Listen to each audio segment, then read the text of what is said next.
আসসালামু আলাইকুম। এই তো এখন আমি দুপুরে রান্না করব। আজকে দুপুরে রান্না হবে ছোটো মাছ পুরপুরি, আলু দিয়ে, মসুরের ডাল, আরেকটা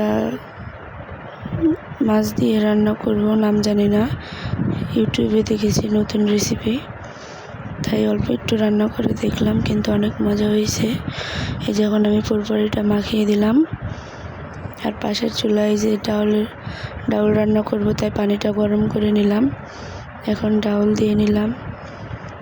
এবার কাঁচামরিচ কেটে দিয়ে, একটু লবণ দিয়ে, একটু পেঁয়াজ রসুন বাটা দিয়ে নেব, দিয়ে ডালটা সিদ্ধ করে নেব।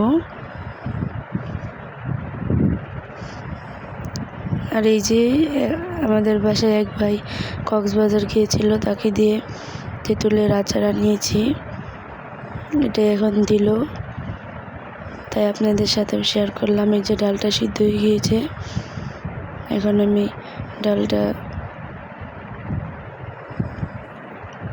ডালে পানি দিয়ে দিলাম।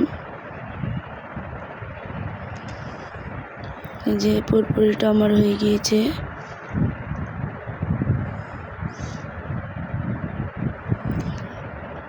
এবার ডালে বাগার দিব, তেলে পেঁয়াজ দিয়ে বাগার দিতে হবে। পুরপুরিটা নামিয়ে পরে এই কড়াইতেই বাগার দেব। এই যে পুরপুরিটা হয়ে গিয়েছে, এখন আমি তুলে নিলাম।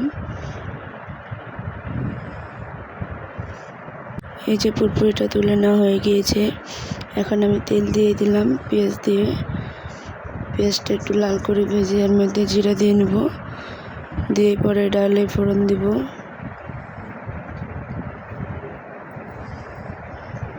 এই যে রাইস কুকারে ভাতটা হয়ে গিয়েছে। এই যে এখন একটু সামান্য পরিমাণে জিরা দিয়ে ডালের বাগার দেব। যে ডালে বাগার দেওয়া হয়ে গিয়েছে আমার।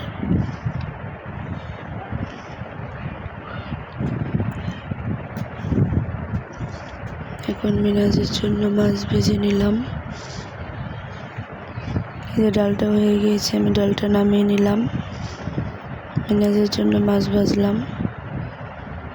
এই যে মাছ ভাজিটা আমার হয়ে গিয়েছে।